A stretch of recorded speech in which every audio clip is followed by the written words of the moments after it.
Hi, నేను మీరావతి. నేనైతే నిన్న నా బర్త్డే అయింది. అమ్మకి నేను ఎక్కడ పట్టుకు వెళ్దామా అని ఆలోచిస్తూ ఉంటే ఇక్కడ ఒడిస్సా సైడ్ మంతిరెడ్డి అని ఒక టెంపుల్కి పట్టుకుపోయాను. అక్కడ జగన్నాథ స్వామి ఉంటారు, తర్వాత భైరవి అని ఒక దేవత ఉంటారు.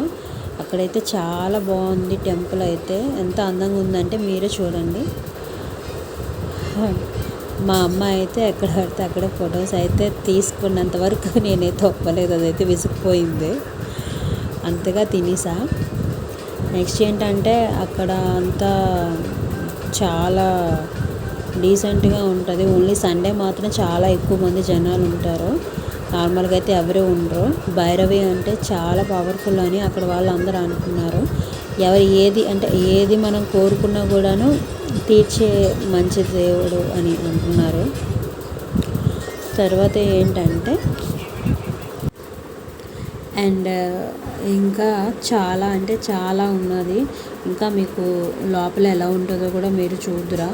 నేనైతే బయట స్ట్రక్చర్స్ అన్నీ చూపిస్తున్నా. దూరం నుంచి ఇలా ఉన్నా కూడాను దగ్గరికి వెళ్తే ఇంకా చాలా అందంగా అయితే ఉంది. దాన్ని ఇక్కడ వీళ్ళు ఏదో స్లాంగ్ మాట్లాడుతున్నాడు. ఒరిస్సా సైడ్ కదా, వాళ్ళ భాష ఏంటో మనకు అర్థం కాదు, వాళ్ళు ఏమన్నా మనకు అర్థం కాదు. తర్వాత ఇక్కడికి వచ్చేసరికి ఫస్ట్ ఇక్కడ ముఖద్వారం దగ్గర దేవుడికి దీపం పెట్టుకొని లోపలికి అనేది వెళ్ళాలి మనం. సో అమ్మ అయితే ఇక్కడ దీపం పెట్టారు, నేను కూడా పెట్టాను. అలా దీపం పెట్టిన తర్వాత కొంతసేపటికి ఇంకా ముందుకు వెళ్ళాము. ఇంకా లోపల భైరవి దేవుడి దగ్గరికి వెళ్ళేసరికి 120 దేవుళ్ళు అనేది ఇక్కడ ఉంటారు. ఇది ఇక్కడ ప్రత్యేకత. 120 దేవుళ్ళు అంటే ఏంటో అనుకుంటున్నారేమో. మొత్తం ఎన్ని దేవుళ్ళు అయితే ఉన్నారో అన్ని దేవుళ్ళు కూడా ఇక్కడే ఉన్నాయి. లేదంటే మీరే చూడండి. నేనైతే నీట్గా వీడియో అన్నీ తీసి పెట్టాను.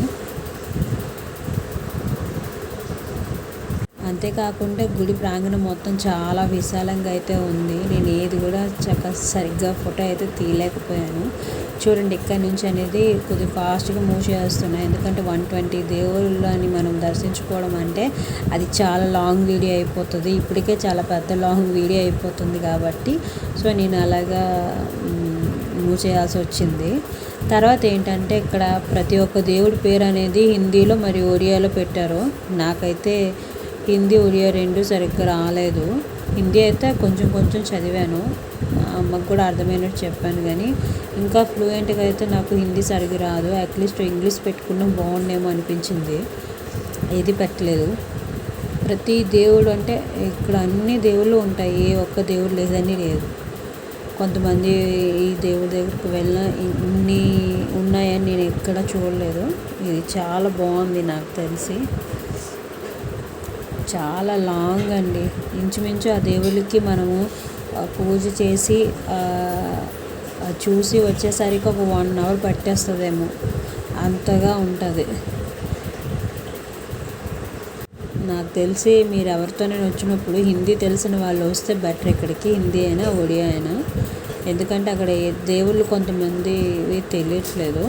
మీకేంటంటే మీరు ఫోన్లో చెక్ చేసుకొని కూడా చూడవచ్చు. సో ఇది నేనైతే ఫుల్గా మూవ్ చేస్తున్నాను, ఎక్కువసేపు అయితే పెట్టట్లేదు.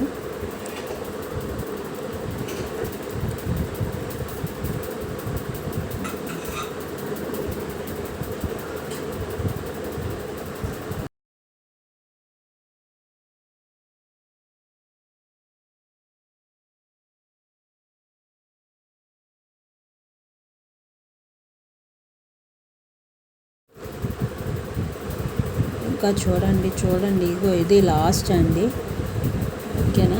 ఇక్కడికి వచ్చేసరికి దేవుడి దగ్గర ఉన్న ఆ బయట ఉన్న శిల్పాలు అనేవి చాలా అట్రాక్షన్గా ఉన్నాయి. అది మీరు కూడా చూస్తే బాగుంటుంది. సో ఇంత అయిపోయిన తర్వాత ఒక వీడియో ఫోటో తీసుకోకపోతే ఎలా. సో అవి కూడా చేసేసాం. తర్వాత మేము ఇంకా లోపలికి వెళ్ళేసరికి జగన్నాథ స్వామిని దర్శించుకున్నాం. ఇదిగోండి, మీకు కూడా దర్శనం అనేది ఇస్తున్నాం చూడండి. ఇంకా మొన్న జరిగిన రథయాత్ర కూడా చాలా బాగా జరిగింది.